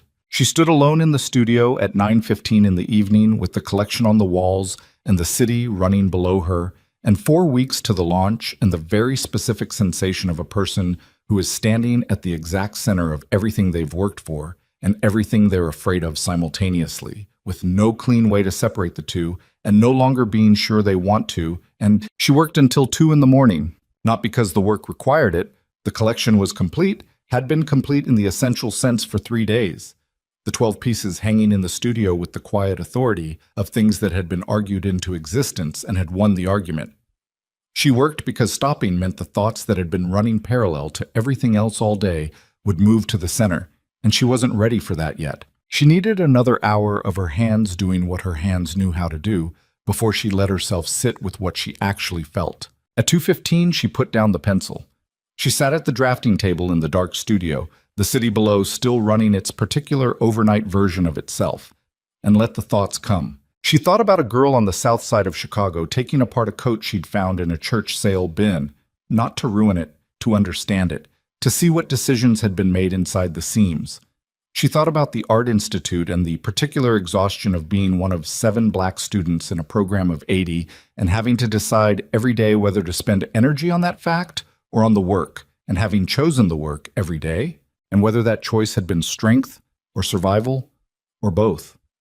She thought about Mercer Winter and the collection that had been good and the way she'd lost it, and the 2 years of rebuilding that had led her to a rented studio in Mapogu with a wobbling drafting table and 14 pieces she believed in. She thought about a man who had walked along the river at midnight and sent her a photograph of it without explanation.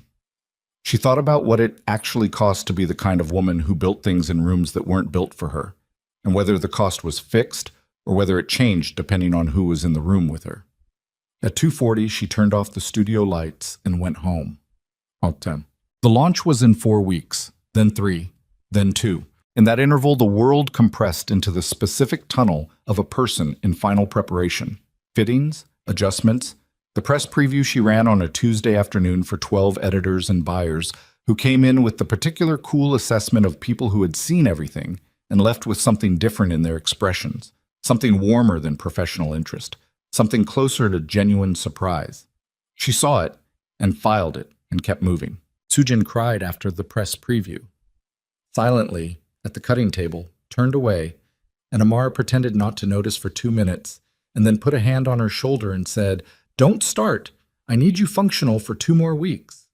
And Soojin laughed through it, and that was that. Taehyun did not come to the press preview. She hadn't asked him to, and he hadn't offered, which was a form of understanding she was only beginning to recognize as characteristic. He read what was needed and provided it without requiring acknowledgement. Space, in this instance, the specific absence of himself from a moment that was hers. He texted at 9 that evening. "I heard it went well." She texted back, "It went better than well." His response was 3 seconds. "I know, I've been getting reports." She stared at that for a moment, then typed, "You have people at my press previews?" The response, "I have people at your building. For security." They were already there. They noticed. She put the phone down, then picked it up again and typed, "We need to talk about the security situation." His response, "Yes, after the launch." After the launch was becoming a container for a great many things. She was aware of that. She was also aware that she was the one who had made it so, that after the launch had been her implicit request from the moment she'd said go home, "I have work to do," and he had gone. She had created the interval and she was going to have to be honest with herself about why. The launch happened on a Friday evening in the first week of December. The venue was a space in Seongsu that Amara had found herself. A converted industrial building with raw concrete walls and massive north-facing windows that let in the particular gray-silver light of a Seoul winter afternoon. And she'd chosen it because it was hers in a way that the Seojin building was not, because it had no history with anyone involved in her story, because it was simply a room that happened to be the right shape for what she needed. 140 guests, press, buyers, industry contacts, a handful of people from Seojin's corporate side at Amara's invitation, not obligation. Madame Kang came and wore the understated elegance she always wore, and stood at the back of the space and watched with an expression that Amara caught once across the room. Not pride exactly, something quieter than pride. The expression of someone who has bet on a right thing and seen it land. Hanmira came. She stood near the entrance, and she was immaculate and composed, and she watched the collection with the full focus of a professional whose opinion of the work was completely independent of her opinion of the situation. And when it was over, she came to Amara and said, "It's the best debut collection I've seen in this market in 8 years," and said it without qualification or context. And Amara looked at her and said, "Thank you," and meant it, because the work deserved honest reception, regardless of who was giving it. Yoon Seo-ah came. She was the person Amara had been most uncertain about inviting, and she had invited her anyway because the uncertainty itself was a reason to, because she was tired of making decisions from fear. Seo-ah moved through the space with the composed ease she always had and stopped in front of the burgundy evening coat. The centerpiece, the piece that had taken Soojin 3 weeks, and Amara's complete attention for the drape work on the back panel, and stood there for a long time. Then she found Amara. "The back panel on the coat," she said, "the way the fabric falls. I've never seen that construction before." "I invented it," Amara said. Seo-ah smiled, and it was genuine and warm and utterly without competition. "I know," she said. "That's what I mean." Taehyun was not there. She'd known before she arrived that he wouldn't be, though she hadn't confirmed it explicitly with him. She'd understood it in the way she was beginning to understand a great many things about him, that he would not put himself in a room where his presence would become the story, would not let the fact of who he was cast a shadow over something that was entirely and specifically hers. He had the particular discipline of a man who understood that sometimes the most significant thing you could give someone was your absence from their moment. She understood it. She also felt it, the way you feel a specific missing weight when you're used to carrying it. After the last guest left and Soojin had gone home, and the venue staff were beginning the quiet work of closing the space down, Amara stood alone in the center of the room and looked at the 12 pieces on their forms in the winter light that had gone blue and cold through the north windows, and let herself feel the full size of what had just happened. She'd done it. Not easily, not cleanly, not without cost, but she'd done it. She pressed one hand flat against her sternum and breathed in slowly through her nose and out through her mouth, and felt, underneath the exhaustion and the residue of adrenaline and the specific complex emotion of a night that had been everything she'd worked toward. Something simple and solid, and hers. Then she picked up her coat and her bag and walked out into the Seoul winter. What? He was outside, not waiting ostentatiously, standing at the edge of the building across the street, hands in his coat pockets, the particular stillness that was simply how he existed in space. He had clearly been there for some time. The December cold had put color in his face. He was not looking at the entrance. He was looking at the sky above the building, at the dark with its scatter of city-dimmed stars, and he didn't see her until she was 20 feet away. When he saw her, he didn't move. He just looked at her, and his expression had something in it she'd seen before only briefly, only in the moments when the containment was genuinely down. The man underneath the architecture, direct and undefended. She stopped in front of him. You've been standing out here in the cold, she said. Yes, he said. How long? Since 8. That was 2 hours. She looked at him and felt something move through her that was not simple and not clean, and was exactly what it was. Come on, she said. They walked to the river. Not by plan. She simply started walking in that direction, and he fell into step beside her, and the city moved around them in the winter cold, the streets quieter now at 11. The particular hush of Seoul after midnight approaching. Their breath made small clouds in the cold air. She kept her hands in her pockets. So did he. They walked without speaking, and the silence was the comfortable kind, the kind that has been earned. At the Han River they stopped at the railing. The water was very dark, and the bridge lights made long reflections across it, shivering in the slight current. She looked at it and thought about a photograph on her phone, taken from somewhere along this bank at 4 in the morning, no caption, just the image. Tell me the rest, she said. He didn't ask what she meant. He'd known this conversation was coming the way she'd known it, the way they'd both known it since the studio 3 weeks ago. And he'd been waiting for her to be ready for it with the patient specificity of someone who understood that readiness could not be rushed. My father built the Baco Syndicate from 3 districts in the late 80s, he said. He ran it alongside the legitimate business for 20 years. When I was young, I didn't know what I was inheriting. By the time I understood, I was already in it, not by my choices, by my birth. He was quiet for a moment. When he died, I had 2 options. Sell the syndicate side, which would have meant a transfer of power that was genuinely violent and genuinely destabilizing, people hurt in the transition. Or take it and manage it towards something smaller, cleaner, a structure that would eventually be thin enough to close without catastrophe. He looked at the river. I chose the second. It's taken longer than I thought. Where are you now? She asked. In that process. Closer than when I started, he said. The Meridian deal is the last significant expansion of the legitimate side. When it closes, the corporate revenue structure is strong enough that I can begin withdrawing from the syndicate sectors, district by district, over 3 to 4 years. Hand them to legitimate economic development initiatives that Seojin is already funding. He paused. It's not clean. It's not fast.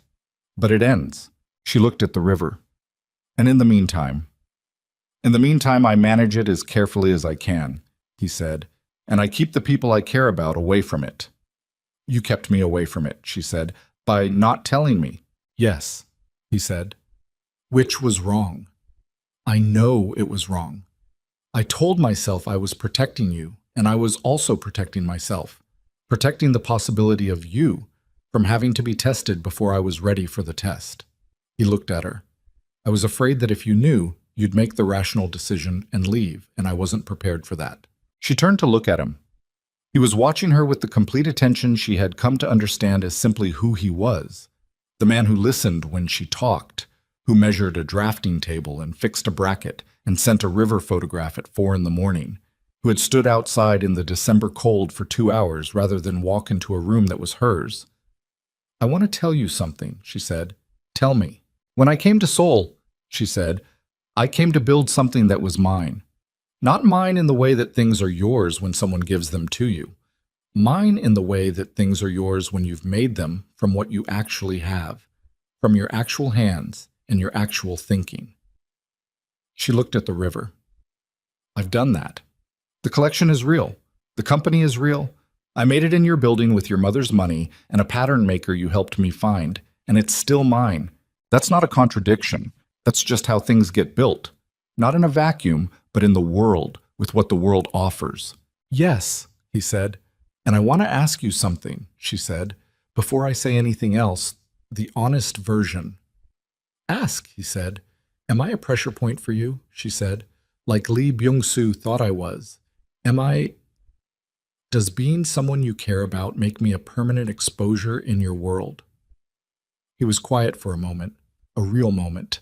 Not a performance of consideration, but actual consideration, the kind that costs something. In the short term, he said, there is exposure. I won't lie to you about that.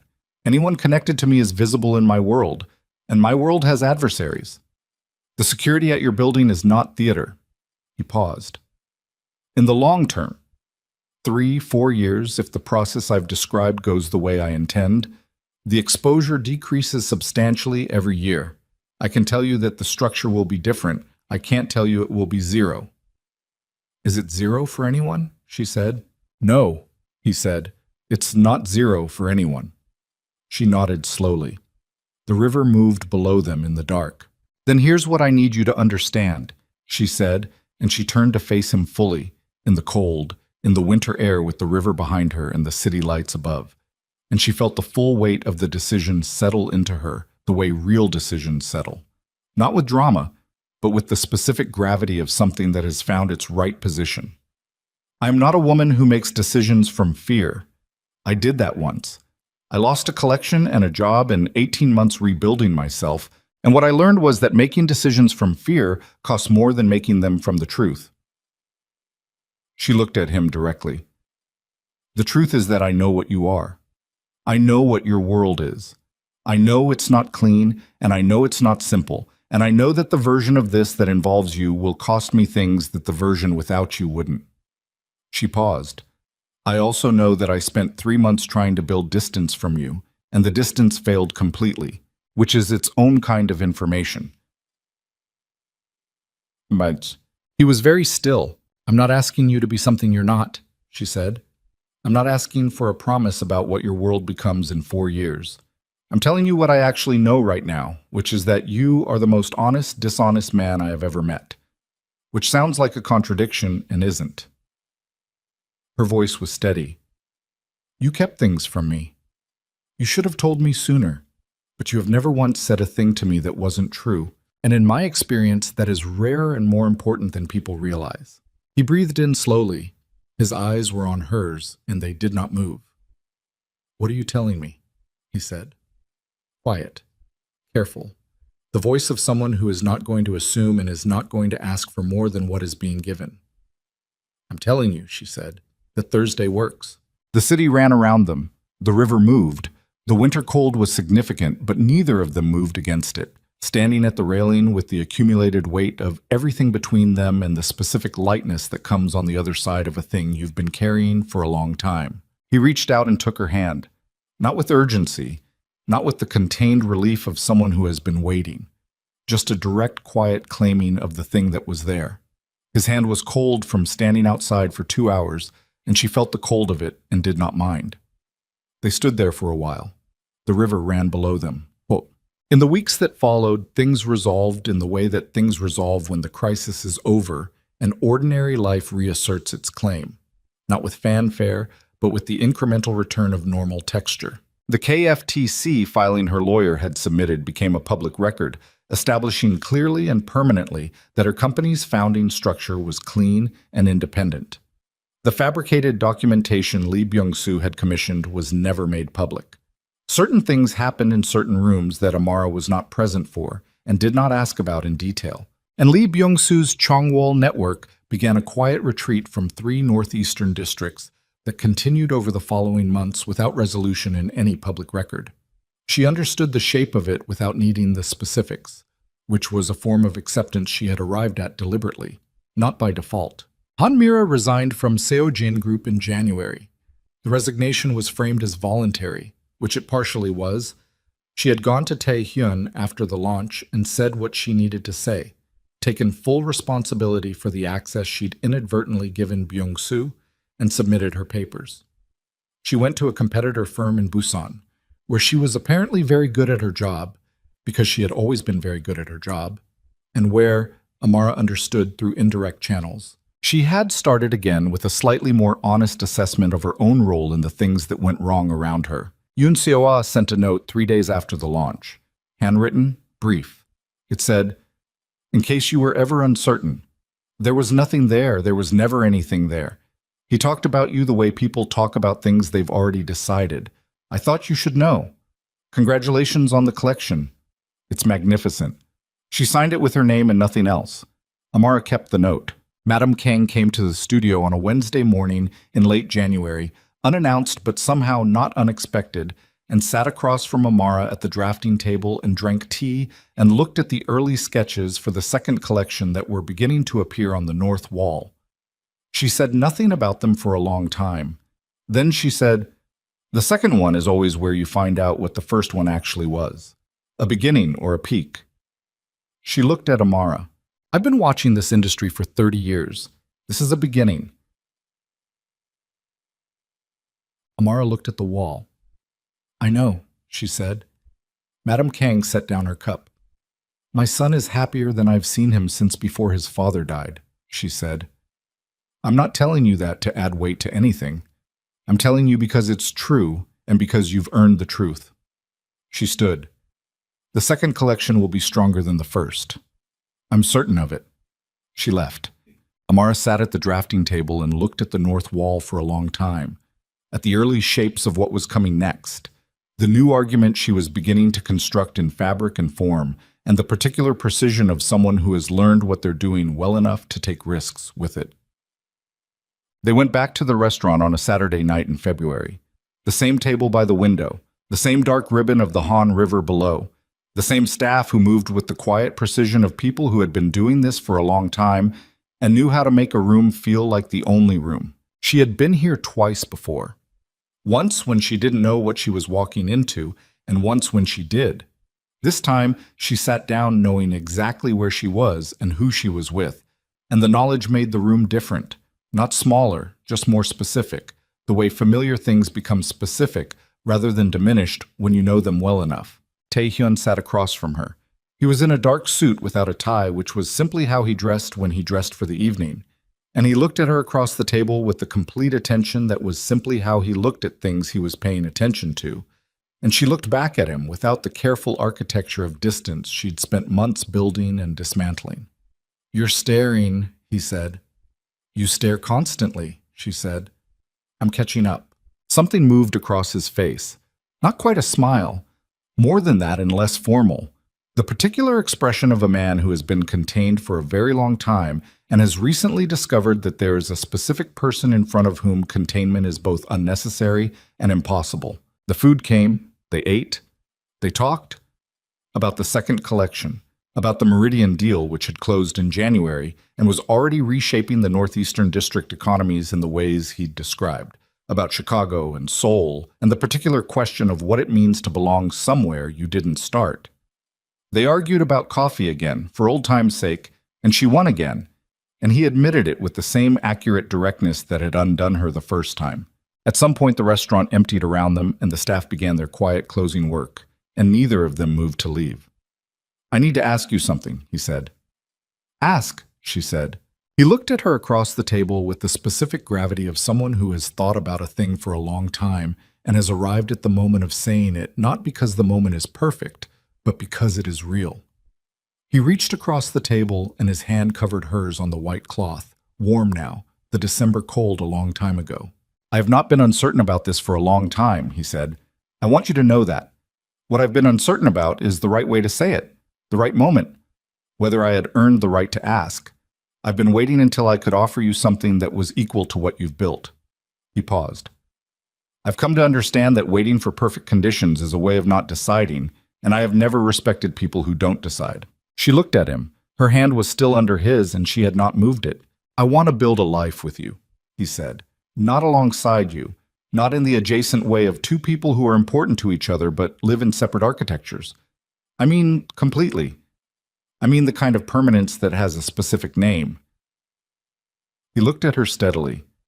"I'm asking you to marry me, not because it's the next logical step in a sequence, because you are the only person I have wanted to build a permanent thing with, and I've known that for long enough that continuing to not say it has become dishonest, and I don't do dishonest." The river moved below them in the February dark. She looked at him. This man who had walked alone along rivers at midnight and fixed brackets on Wednesday afternoons and stood in the December cold for 2 hours and told her the truth about himself even when the truth was complicated and had costs she would have to pay alongside him. This man whose world was not clean and whose history was not simple and who had never once said something to her that wasn't true. She thought about Chicago, about the Art Institute, and the bolt fabrics in her grandmother's closet, and the coat she'd taken apart to understand and rebuilt differently. She thought about New York and Mercer Winter and the collection that had been good and the 18 months of starting over. She thought about a rented studio in Mapogu with a wobbling drafting table and 14 pieces on the wall that she'd believed in down to her marrow. She thought about the north wall of the studio on the 41st floor, filling now with the early shapes of what came next. She looked at Kang Tae-yun across the table in the restaurant that overlooked the Han River and felt the full weight of the decision settle into her the way real decisions settle. With gravity, with clarity, with the specific texture of something that has found its right position. Yes, she said, not loudly, not with performance, just the word, direct and complete, the way she'd always answered questions that mattered. He looked at her for a moment with something that was not quite relief and not quite joy and was both of those things, and something older than either, the expression of a man who has carried a particular weight for a long time and has just, finally, put it down. He turned her hand over and held it properly, his fingers warm around hers, and outside the window the Han River ran the way it always ran. Continuous, indifferent, vast, and the city ran alongside it in the February night, the bridges lit, and the water dark, and the skyline making its perpetual argument for itself. They stayed until the restaurant closed. They always stayed until the restaurant closed. Years later, the second collection did what Madame Kang had predicted. It was stronger than the first, the third stronger than the second. The house grew with the particular organic authority of something built from a genuine point of view rather than from market calculation. And by the time it reached the scale that international press began covering seriously, it was already too distinct to categorize easily, which was exactly what Amara had always intended. Taehyun's process took 4 years, as he'd estimated. The Baeko Syndicate's withdrawal from its operational districts was not dramatic and not public and not clean in the way that anything that has existed for 2 generations is ever fully clean, but it was real. And by the time it was complete, the legitimate Seojin structure had grown strong enough that the shadow of the other thing had contracted to something that could be accurately described for the first time as history. There were costs in those 4 years. She had known there would be. She paid them with the specific pragmatism of a person who has learned that the question is never whether something costs you, but whether what you're building is worth the cost. She decided consistently that it was. On a Saturday evening in the spring of the 4th year, they went back to the restaurant. Same table, same window. The river below wearing its spring light. The bridges familiar now. The city known in the specific way that cities become known when you have lived inside them long enough to stop seeing them and start simply inhabiting them. They sat, they ate, they talked, and argued, and fell into the comfortable silences that belong to people who have been through enough together that silence has lost its ambiguity. At some point, she looked out at the river and thought about a woman standing in a corridor, 11 words from the moment that had changed everything, and thought about whether she would go back and change it, stand somewhere else, not hear what she heard. She thought, no, because the 11 words were the thing that had made her look directly at what she'd been avoiding, and looking directly at things, even the things that hurt, even the things that cost you, was the only way she knew how to live. She looked back at Taehyun across the table. He was already watching her. Of course he was. She picked up her glass. He picked up his. They did not make a toast because neither of them were the kind of people who needed to frame things in language to make them real. They simply drank. And outside the window, the Han River kept moving in the spring light, carrying the city's reflection with it the way it had always done, and would keep doing long after both of them were only a memory somewhere in the city's vast, indifferent, radiant life. That was enough. That was, in the end, exactly enough.